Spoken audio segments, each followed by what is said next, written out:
Hey, what's up guys, it's Ryan and welcome back to Skyrim Mod Making, a short little series where we dive into the creation kit and we see what we can create and maybe push to the mod page for you guys to download later down the line.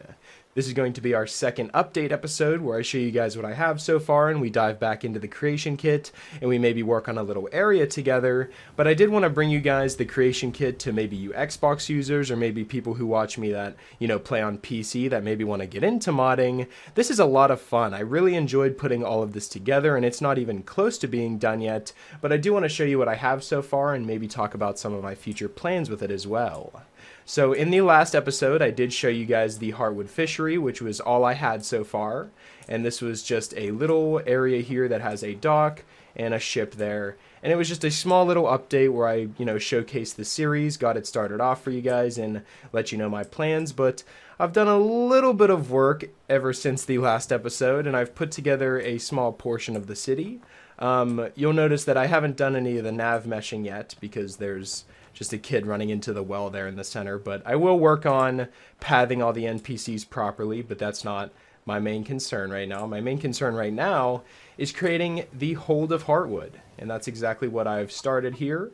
This is our little entranceway onto our small little market. I even worked on the map markers as well, like I made the Heartwood fishery here, as well as Heartwood as a settlement there.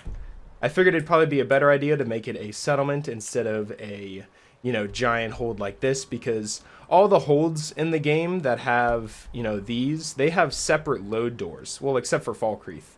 I think Falkreath and like Dawnstar are some of the only ones that don't have loading doors. But if you make an area in the game so big and there's so many buildings and people roaming around, it's definitely going to be a deterrence of your frames, and you're definitely going to start lagging a lot. And since we're going to be porting this mod to console and it's going to be my first mod and I don't really know anything about polishing a mod and making it run 100% properly, I didn't want to go full-fledged into a giant hold as my first mod. So we're going to start off as a little settlement. I still think this is big and ambitious in terms of creating a mod as a first mod, but I think it's a lot more doable in a sense that we can create a little settlement and maybe you guys can help me out and we can add some NPCs and maybe we can voice some NPCs as well. I've always had this idea where I want to add NPCs into the game that maybe you guys can help me voice and you guys can actually put yourself in the game.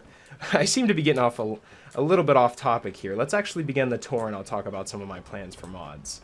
So this little area that I have here, let me just enter fly mode so that I can show you guys around a little better. So this is going to be my little alchemy shop. I'll also disable menus here as well. There we go. So we have a nice clean picture.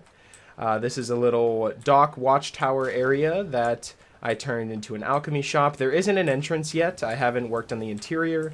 If I walk up and press E, nothing's going to happen. There's no interior and I haven't designed it yet. But this is going to be the exterior. We're going to have some plants hanging up right here. I have some banners outside as well, and I really like how these docks fit together, and they run underneath the alchemy shop where he has a nice little fresh water source that he can use to keep his crops growing and keep his alchemy shop in business. So that's the little backstory behind the little shop that I got right there. These little oil lamps, once I figure out how quests work, I want some separate person that, maybe doesn't like the alchemy shop and maybe wants to sabotage it. I want one of the first quests that I try to implement just to sabotage him and destroy his crops by destroying the oil lamps. But I haven't figured out quests yet, but I haven't really touched quests yet either. I've mostly just been working on putting these things together and making it all look good. I've got the lighting down as well. Even at nighttime, this place will look pretty good. But let's continue the tour. This is one of the little market stalls here. I figured this should be one for fish. I'm going to put a fish selling NPC here because it kind of fits, the mill and the fishery over there. Kind of, fits the theme of the place. But it's a nice little start to a city, I believe. We got the nice little town center. And then I believe I'm going to come over here, and this is where the residents are actually going to come in. Let me just go back into fly mode real quick. Alright, so this whole area, like this long patch of wood, this is going to be my little residential area where I'm going to have, maybe 2 houses here and here on both sides, and then maybe a little stable for horses on that side over there. And then I don't think I'm going to put anything here other than like maybe a tree. But what we're going to do in the creation kit today, I figured since I just put this wall together today, this little wall that goes around the mill, I'm going to flatten out this area. So I'll show you a little of the terrain tools. We can work on fixing some terrain. And then maybe I could add like a little blacksmith forge in this corner here. That's my very small plan to do today in today's video, but hopefully it'll show you guys at least something in the creation kit that I've learned recently and, you know, how the rest of the city's coming together. I hope you guys enjoy. But I think that's enough of my rambling for now. Let's actually jump over to the creation kit now and see if we can edit some terrain and maybe build a little Heartwood Blacksmith. Alright, so here we are in the creation kit for Skyrim, and as you can see, I just showed you this little area, and this is what it looks like in the editor here.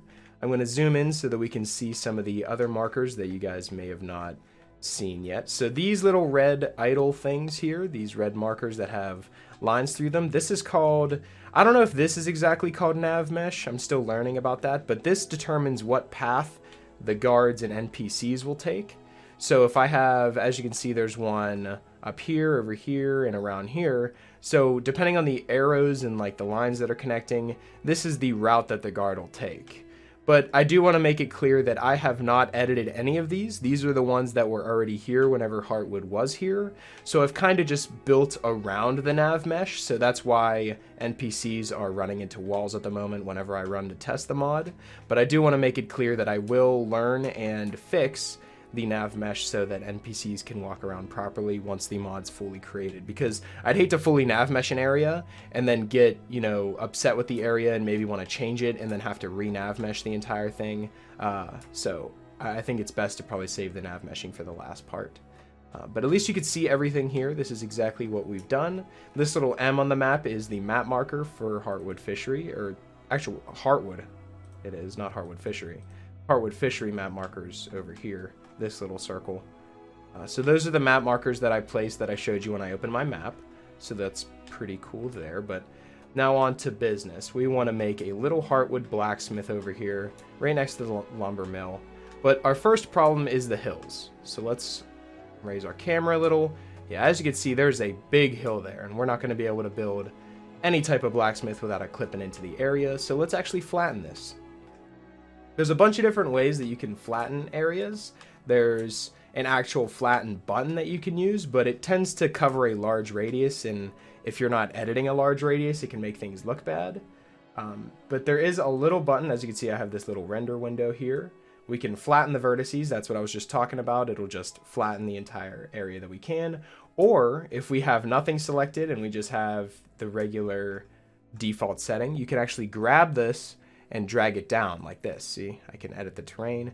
And you can go crazy. You can make some really weird and wacky ones where it's just a giant square in the ground, or, you know, edit the terrain to look natural and how you want it. But I think that flattened vertices might actually work. This area is a lot bigger than I thought it was. So let's actually click a couple times, try to get this flat. There we go. But as you can see, now that I did flatten that, it kind of peaked up the terrain over here on the walkway. So I'm going to have to fix that if that becomes a problem. So let me... Yep, that's going to become a problem. Yeah, all around here it becomes a problem. See, that's why I was kind of worried about using the flatten vertices button, because now, as you can see, we have, you know, pathing coming up on our roads. So let's actually undo that. It might take a while because these these really take their time whenever you edit the terrain. Back a little more, back, back, back. See, we're just going a bunch. All right, here we go. We're starting to get some results now. There we go. Okay, so we have our terrain back the way it was. So we're not going to use the flatten vertices button because we can't even edit the radius. One is the biggest, or one is the smallest radius that you can have. So this circle that I have around my thing is as small as it's going to get. So let's see, how flat can I actually make this? If I actually click, let's say over here, will it'll flatten the area. There we go. This might be better for us. So I'm actually going to click on the flatter area first and then drag left. So yeah, that actually looks really good. Okay, that's working out really well. So if I drag left from... No, that was too far.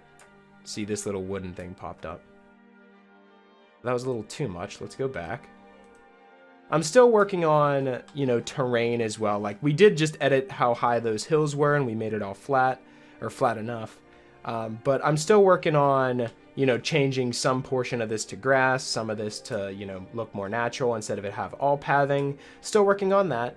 All right, so let's actually put together this small little blacksmith area, shall we? So we have our little corner that we wanted in. So I typed in smith, and we have, let's see, crafting, blacksmith, armor workbench. We'll get an armor workbench in there. Whiterun, forge. Okay, this looks like what we want, but let's see what our other options are. We have the Sky Forge. Oh, wow, that's really cool, but I don't want to have 2 Sky Forges in the game. Let's see. Just an anvil, right? That's just, okay. And then the sharpening wheel I already have in here somewhere, so I don't need that. All right, so yeah, we'll actually go with this one then. This works. So let's drag this into the corner. I think we're just going to have it about here. Get maybe that water on the right side. Fix it up against the wall there. All right, we're looking pretty good there. Now, in terms of the Z-axis, how we looking? Ooh, not very good. Get that down a little bit. All right, that looks fine. Let's go under the map, see if we can still see it. Okay, good there. It's not floating at all. I do this with pretty much every object that I place down. I gotta warp around and make sure it's not floating in any parts, because I have a sense of OCD when it comes to that type of stuff. So let's, now we can maybe put this in this corner. That'll work. So this will be our little workshop area in the corner, I guess we could say. This is probably the most uneven area when it comes to terrain, but I don't think it's that important as of right now. It's just a tiny little hill on the side. Yeah, so it's lowered enough, but let's also get back into the terrain and do this one more time. Drop this down. That, oh yeah, that looks a lot better now too. Perfect. Yeah, that looks a lot better. You can walk right into that corner, no hill, not floating or anything. Okay, yeah, that looks pretty solid.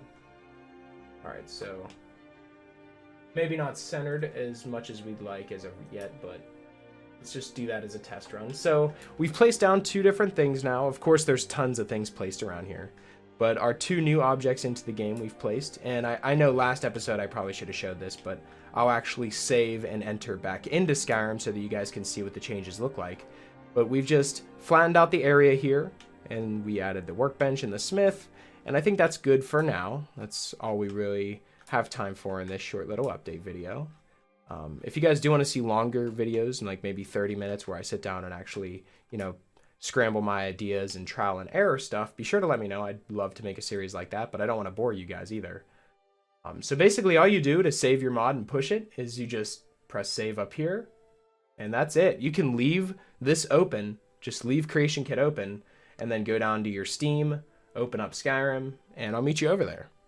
Alright, so we've returned back into Skyrim now, and the best part about that is you can actually leave the Creation Kit open while you edit the mod and test it out, which I think is really awesome and useful, and not very time-consuming either. You don't have to keep closing the game over and over again. But yeah, as you can see, we have a nice little flat area that I'll probably change the terrain on the ground at some point to be like a nice little stone. But this is our nice little starting area to the Heartwood Blacksmith. So we have a blacksmith forge that we can actually come over and use. And then our workbench as well we can go over to, and that also looks pretty good. Yeah, animations are pretty flawless, no clipping, no nothing. So that was a pretty solid entry we got there to our, you know, city mod that we got. So hopefully you enjoyed the video, and if you did, I'd appreciate it if you left a like and subscribe if you're new. It really helps me out a lot. And if you have any suggestions for mods you'd like me to create, or maybe mods you'd like me to cover in my future Modded Monday episodes, be sure to let me know in the comment section below, or you can follow me on Twitter. I'll be sure to leave my Twitter in the description, and you guys can follow me on there and leave me suggestions to there as well. Special shout out to my Patreon supporters. Thank you guys so much for everything that you guys have done for me. And yeah, that's pretty much it. Hopefully you guys did enjoy, and I'll talk to you guys later.